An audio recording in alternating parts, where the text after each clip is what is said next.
What's up, Fantasy A-Team Nation? I'm your host, Josh Jenkins, and tonight's video, we are going to reveal our Week 3 waiver wire picks. But before I start the show, I want to welcome back Zach Roberts. Welcome back, Zach. Hey, what's up, Fantasy A-Team Nation? Thanks for having me back, Josh, the guru here. Let's get to this list, man. Let's do the waiver wire. All right, let's do it. We're going to start off with the quarterbacks.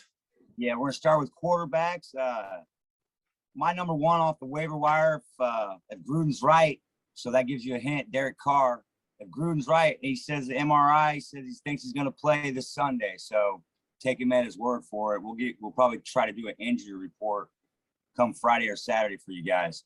So I got him versus the Dolphins. Man, he threw for 28 for 37, 382 yards, 2 TDs, 1 pick, 2 sacks.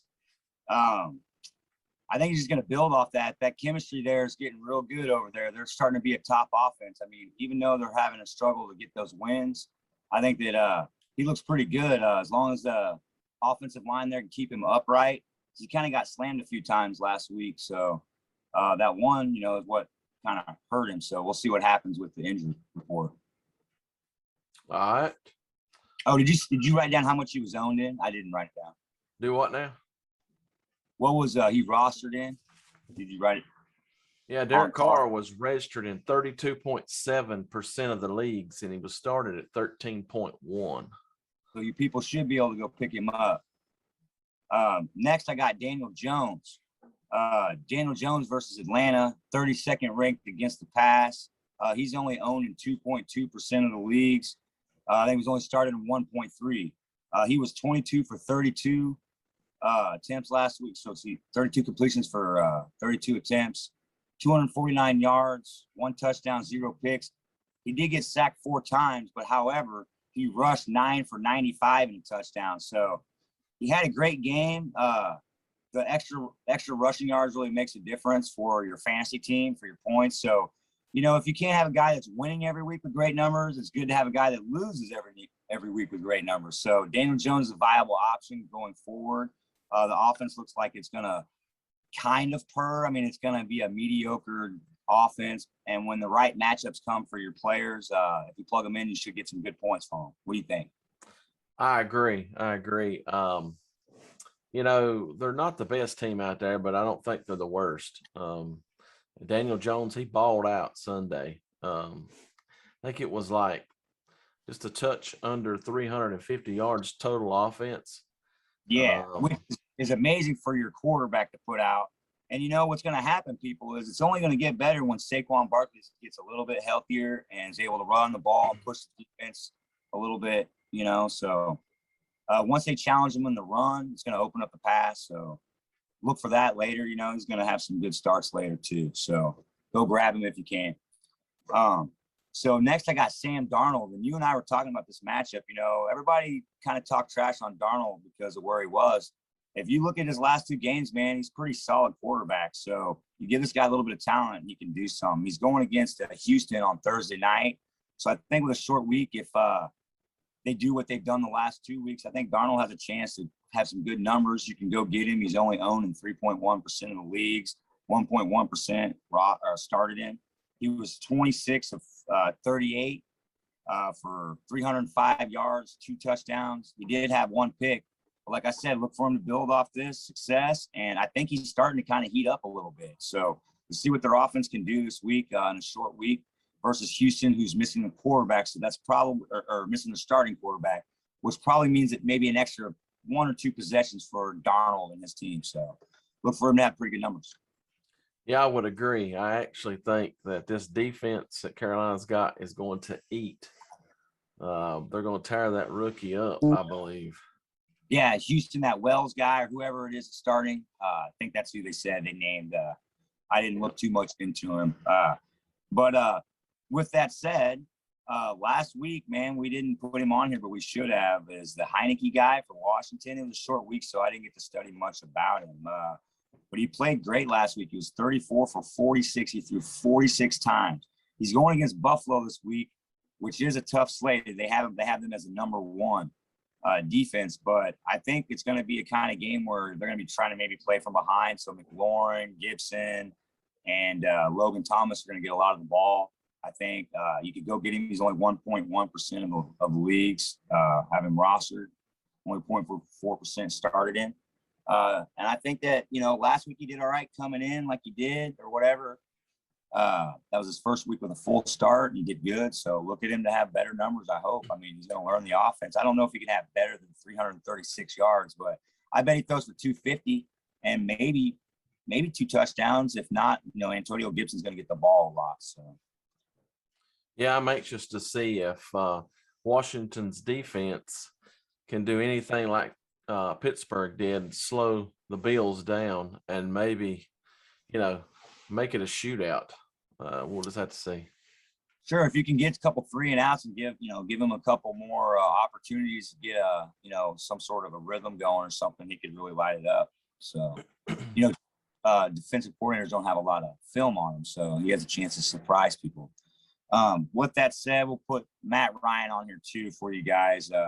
He's playing the Giants this week versus number 17. He's 24.1% rostered, 1.6% started in.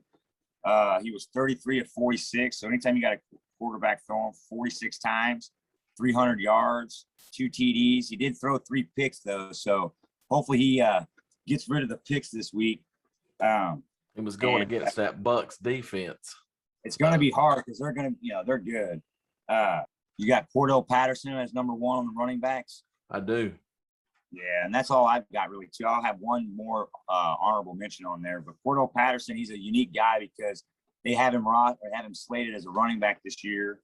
But he catches the ball out of the backfield and he lines up on the line because he's actually kind of he's a pretty big guy. I think he's 6'2", like 225 or 210 or something like that. He's a pretty good sized guy. So when he gets the ball, he's hard to bring down.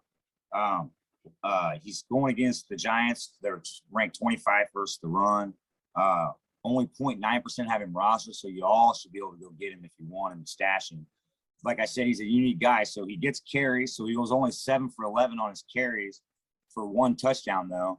But then he also had 54 yards receiving, and he had 5 receptions. So last week he had a touchdown. So he's going to get multiple touches, and if they put him back to kick return or punt return, you get those yards and those points too. So he's a guy that if you're kind of trying to have a problem at not wide receiver 3, but running back 2, you could put him in and take a chance and see what he does. He could have a great game this week. New York Giants could give up some yards. So I don't know. What do you got written down about him? Yeah, basically the same thing you've got. Hardly nobody has him and hardly anybody started him. Right. So. And the thing is, he's just used multiple formations, multiple formats. Like he can be a rusher, he can be a receiver, he can kick return, he can punt return. So he has multiple options. If anything goes wrong, if their main kick returner goes down, he can easily step back there. He's played this role on so many different teams. He's a good guy. I've used him in other years before this. So he's a great guy, and he's there. If you got a spot, man, stash him. He's a good player. With that said, my honorable mention is Mark Ingram. He's going against a good defense in the Carolina Panthers. They're ranked 12 against the run. He's out there if you want to get him. He's only in 3.3% of the rostered leagues. But I think on Thursday, man, because with Wells, I think they're going to lean on the run. Houston is, like they did a little bit in that first game. He had 26 carries, Ingram did. So I think that he's going to get the ball more this week too. So that's kind of why I have him on here as an honorable mention. He's still available. So if he's only 30.1% rostered. So you can go and get him. So that's pretty much the running backs I got. Yeah, they wasn't much on the waiver wires as far as running backs. You could do Zach Moss. He has a hard matchup this week. I think it's like the 3rd or 2nd best defense. I didn't write it down, but actually we do have it written down. Hold on. He's on Buffalo. So who was playing Buffalo? So he's playing the Washington football team. That's what it is. And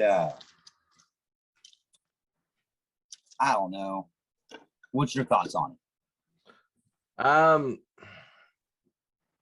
Washington's got a pretty stout defense. I don't know how many yards he'll gain on the ground against them, but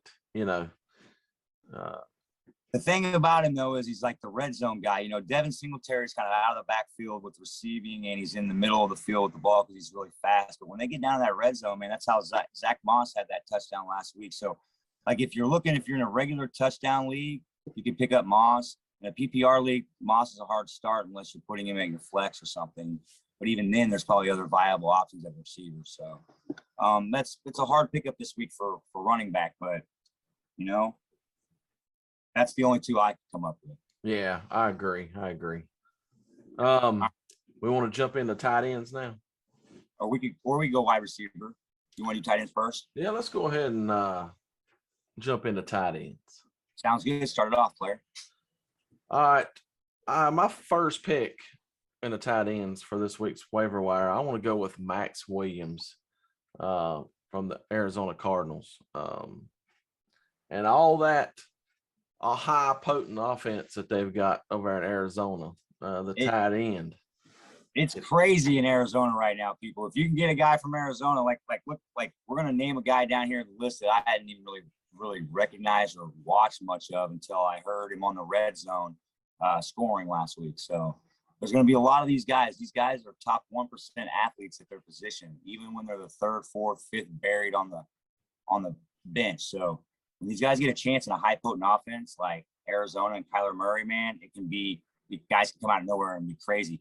Kind of like that Harris guy and Jefferson guy, the Harris for New Orleans and Jefferson the first week for the Rams.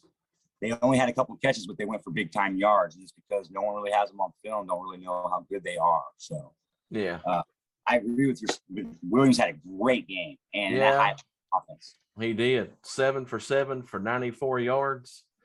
It's pretty good in that high flying offense with all the targets that they have down there. So the only bad thing about that is, you know, when you play, make sure you pay attention to what they're weak on the defense when you have an offense like that with so many options, and play to the strengths. You know, if they're weak, if the team they're going against are weak versus the tight end, look for the tight ends to have a big game, right? So, you know, play your numbers, people. Yeah, number 2 on my list, I've got Jack Dole from the Indianapolis Colts. He went 5 of 8 for 64 yards. He didn't have a touchdown, but he had 3 red zone targets. So they were trying to get him the ball in the end zone. It just didn't happen. So, you know, when you're looking for a tight end out there, if you see Dole, you might want to pick him up. He might help you out. He was solid last week, and like you said, dude, he's a big body. They was trying to get him the ball in the end zone, man. They just had him double. He's one of those guys that they like to double him in the end zone, like Kelsey. Yeah, absolutely. My number 3 pick, third pick on the list, I want to go with Blake Jarwin from the Cowboys. He did go 3 for 4 for 37. No touchdowns, but he did have 1 red zone target. You know, it was even a tough game for Amari Cooper. He didn't do a whole lot this past weekend. He kind of did get banged up, people. They're saying he has a little bit of a rib issue. Amari Cooper does. So I agree with the Jarwin pick, man. And Dallas is it's a heating up offense for me. I think they're going to continue to put up a lot of numbers here going forward.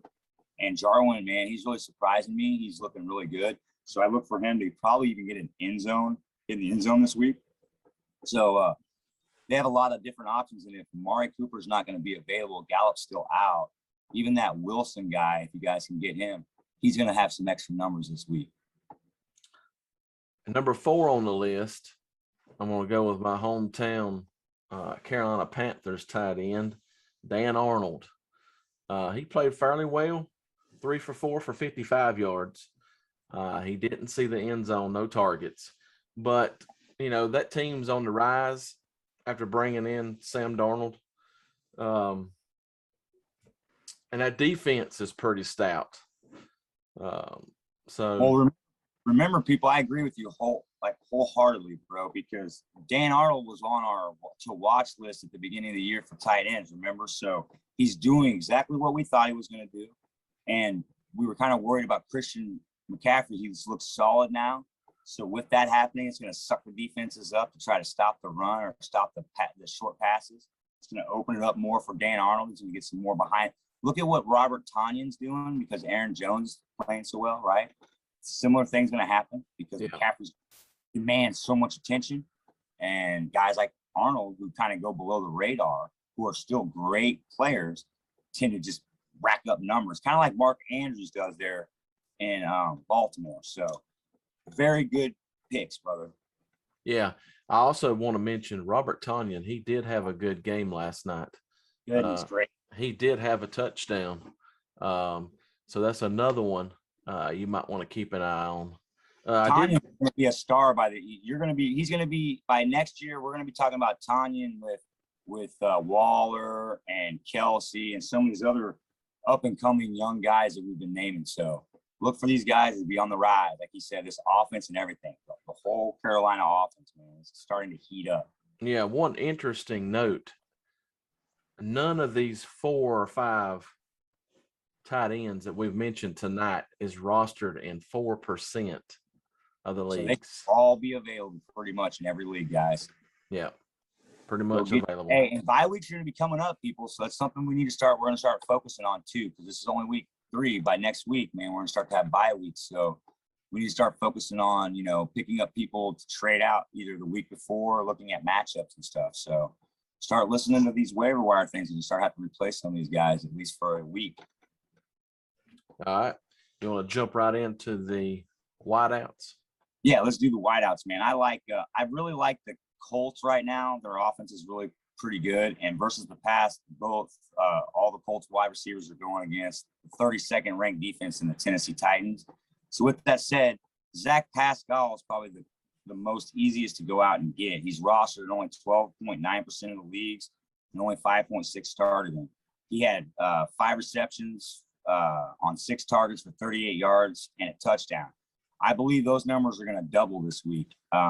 He's going against somebody that gives up the run or gives up the pass.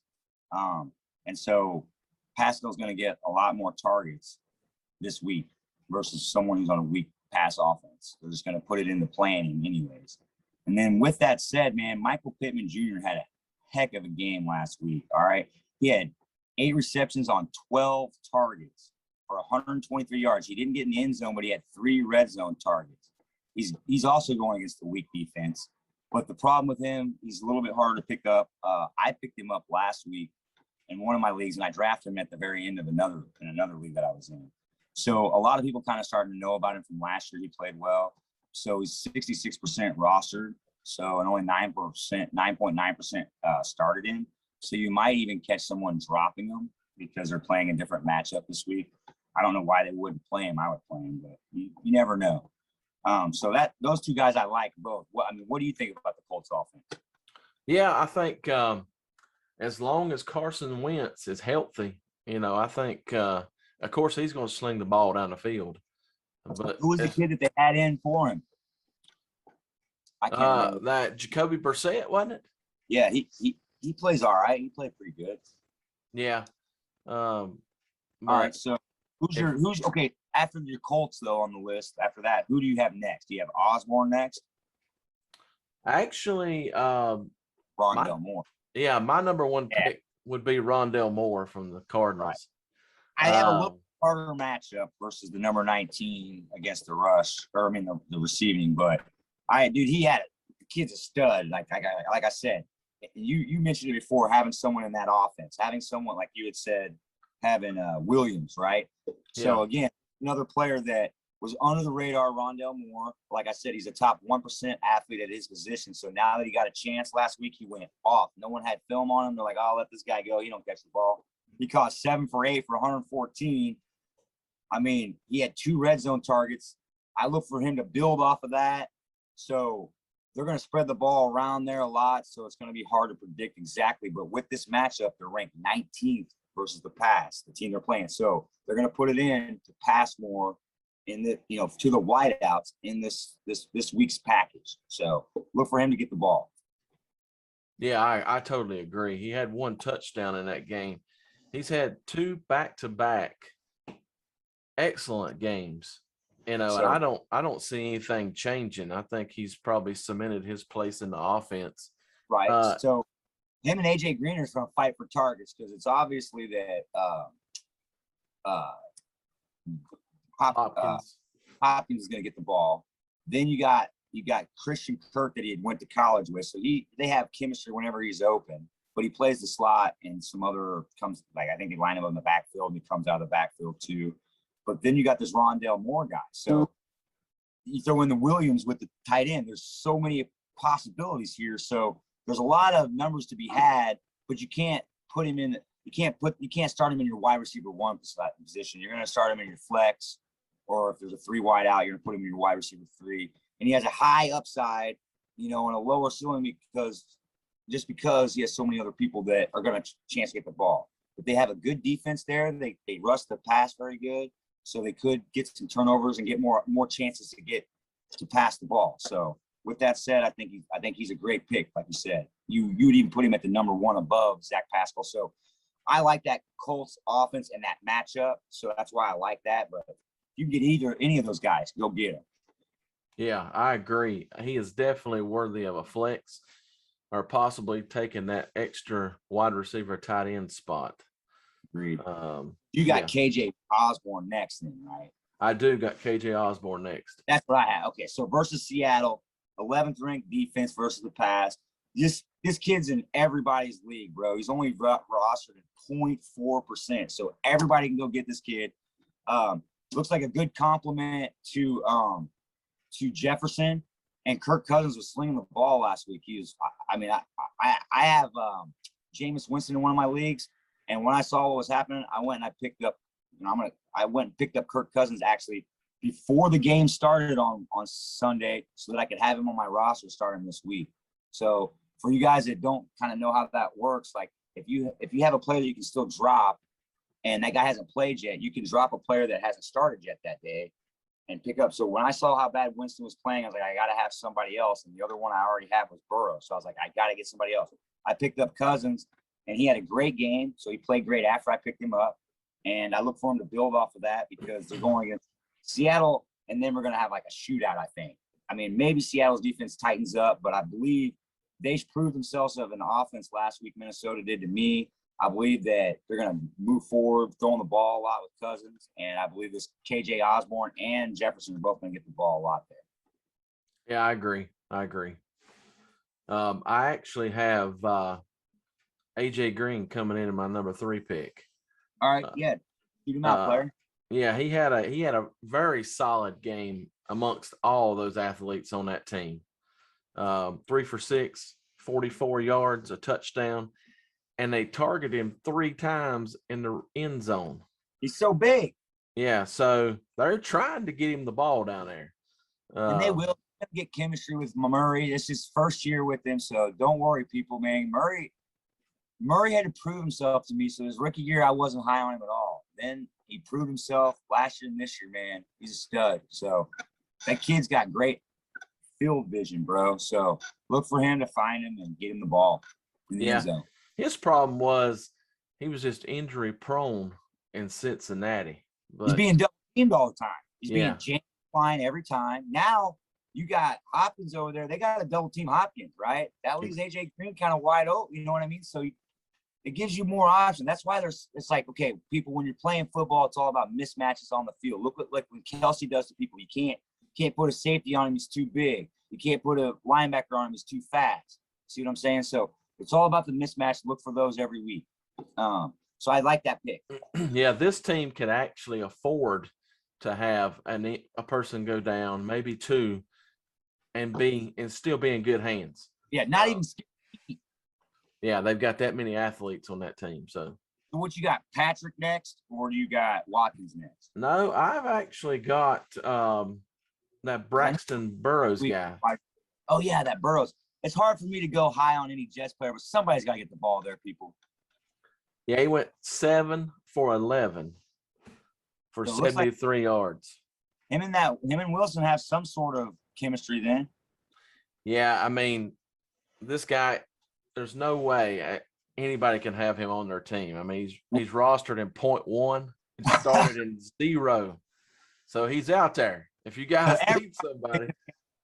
Heck, I might go get this guy, people. I'll play him in one of my leagues. And then, of course, coming in at number 5, I've got Tim Patrick from the Denver Broncos. He had a solid game, 3 for 4 for 37 yards, and he had a touchdown. And he's done that back-to-back weeks, people. He's had like 30-something yards and a touchdown with 3 receptions every week. So he's solid. I think that offense is actually heating up. I said this last week when I watched him, I was like surprised that, you know, Denver didn't look good going into the season, and they've looked solid since. So if somebody can go out there and get, he's rostered in what, 5.7% of leagues, only started in 2% of the leagues. So yeah, he's solid start. Getting red zone targets, put him in that flex or maybe your wide receiver 3. And then, of course, coming in at number 6, I've got that Quince Watkins. This dude went 2 for 2 for $117. So he caught 2 big bombs. Yeah, don't let him get loose. It's like that Jefferson and Harris guy in the first week. You get this guy, and even Ruggs too, and Marquise Brown. These guys, these fast guys in the slot, if you let them get behind the defense, man, these quarterbacks see it, dude. They're going to light them up for 100 plus, you know? So that's it on the wideouts. Yeah, and that's all we got for the waiver wire, people. I mean, dude, we put some good names out here for you, and I mean, it's tough early on sledding. So look for us next week to have some more, because we're going to be going into the bye week section or session of the middle of the league of the year season. And so with that said, man, you're going to have guys to trade out for at least 1 week. So we'll start to look at some of those matchups and future matchups for, you know, the different positions. Yeah, this is where people's teams start to get it starts to get weird. You got to try to find somebody to fill that role, right?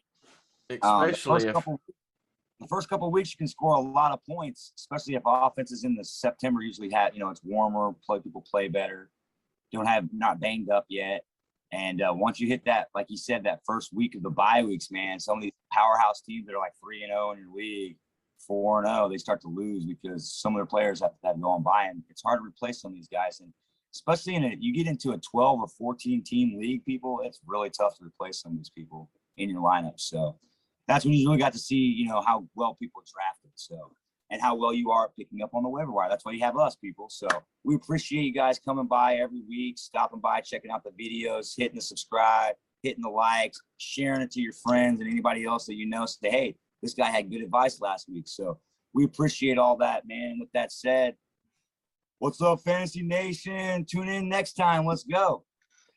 If you enjoyed the video, give us a like, hit that subscribe button, and remember, friends don't let friends auto draft.